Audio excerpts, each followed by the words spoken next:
14 तारीख के विषय में आज आपने हसनपुर के ब्लॉक में मीटिंग ली है, क्या क्या बसपाइयों को विशेष दिशा निर्देश दिए? कि देखिए, आज हमने विधानसभा हसनपुर में अपने कार्यकर्ताओं की मीटिंग ली। 14 अप्रैल का जो धरना प्रदर्शन बहन जी के आह्वान पर हम लोग करने जा रहे हैं, उसकी तैयारी के सिलसिले में आज की मीटिंग बुलाई गई थी। इस धरना प्रदर्शन का मकसद है इस देश में महिला आरक्षण बिल जो पेश किया गया है, वो बहुजन समाज पार्टी उस बिल का, महिला आरक्षण बिल का विरोध नहीं करती, बल्कि उसकी जो व्यवस्था उसका विरोध करती है। उस व्यवस्था से 33% जो इन्होंने महिला आरक्षण बिल पेश किया है, उससे चंद जो महिलाएं हैं उन्हीं को फ़ायदा पहुंचेगा। आम महिलाओं को इसका कोई फ़ायदा नहीं पहुंचेगा, क्योंकि इस देश में आज तक 62 साल आज़ाद, इस देश को 62 साल आज़ाद हुए हो चुके हैं, और 62 साल की आज़ादी में मात्र 14-15% लोग ही इस आज़ादी का फ़ायदा उठा सके हैं। बाकी 85-88% लोगों की हालत वही है जो आज़ादी के वक्त थी। और अब जब बहुजन समाज पार्टी बनी है और इस देश में रहने वाले पिछड़े, दलित, अल्पसंख्यक और अपर कास्ट में जो गरीब भाई हैं, उन्हें जगाने का काम किया है, उनके अंदर राजनीतिक चेतना पैदा की है और उनमें हर छोटे छोटे समाजों को सम्मान देने का काम किया है बहुजन समाज पार्टी ने, तो एक साजिश के तहत ये बिल पेश किया गया है। अब बहुजन समाज पार्टी ये चाहती है कि हर एक समाज का, जैसे दलित समाज है, उसकी महिलाओं का कोटा, जितनी उनकी हिस्सेदारी उसके हिसाब से फिक्स होना चाहिए। जितने मुसलमानों की महिलाओं की कोटे से हिस्सेदारी बैठती है, उतना उनका कोटा फिक्स होना चाहिए। जितनी बैकवर्ड की महिलाओं की हिस्सेदारी बैठती है, उनकी परसेंटेज के हिसाब से तो उनका कोटा फिक्स होना चाहिए। जितने अपर कास्ट में गरीब भाई हैं, उनकी महिलाओं को भी आरक्षण का फायदा होना चाहिए। ये बहुजन समाज पार्टी चाहती है। बहन कुमारी मायावती जी ने 7 मार्च को एक माननीय प्रधानमंत्री जी को एक लेटर लिख के अवगत कराया था कि हम चाहते हैं कि इस आरक्षण की जो व्यवस्था आपने बनाई है, इसमें सुधार किया जाए और हर समाज की, जैसे दलित समाज है, पिछड़ा समाज है, अल्पसंख्यक समाज है और अपर कास्ट में गरीब समाज है, इनके कोटे फिक्स किए जाए। हम इसका समर्थन करेंगे।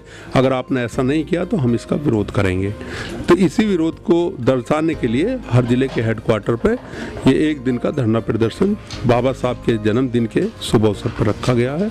उसी के सिलसिले में महिलाओं के हित के लिए काफ़ी सारे कानून बने हैं, लेकिन आज भी देखने को मिलता है कि उनका सही पालन नहीं हो रहा।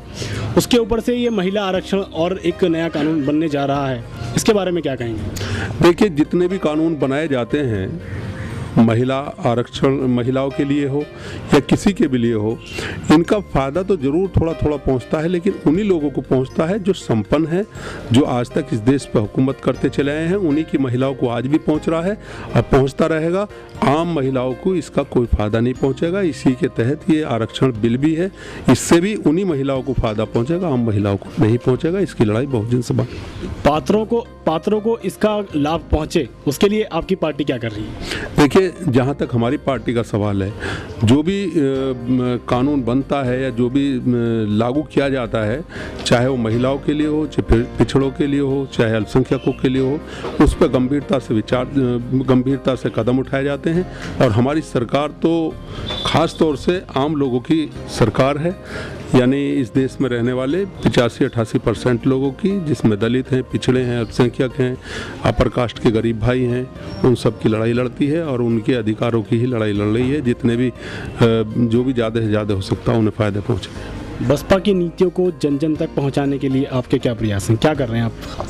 वो तो हम लोग सारे, हमारी नेता अच्छे फैसले ले रही हैं जन जन तक पहुंचाने के लिए, और हमारी सरकार की जो नीति हैं वो काफ़ी तेज़ी से बढ़ भी रही हैं। आपने देखा होगा 3 साल के अंदर बहुत कुछ गरीब, जो इस प्रदेश में गरीब लोग रहते हैं, मजलूम लोग रहते हैं, बेसहारा लोग रहते हैं, उन सब के लिए काफ़ी कुछ फैसले भी लिए गए हैं, जिन पर बहुत तेज़ी से काम चल रहा है। बहन मायावती जी को प्रधानमंत्री की कुर्सी तक पहुंचाने के लिए आपके क्या प्रयास हैं? बहुजन समाज पार्टी का एक कार्यकर्ता चाहता है, और इसके साथ साथ इस देश के सर्व समाज के भाई चाहते हैं, कुछ लोगों को छोड़ के, कुछ पार्टियों को छोड़ के, कि इस देश की प्रधानमंत्री बहन कुमारी मायावती बने, तभी इस देश में रहने वाली जनता का सही उद्धार हो सकेगा।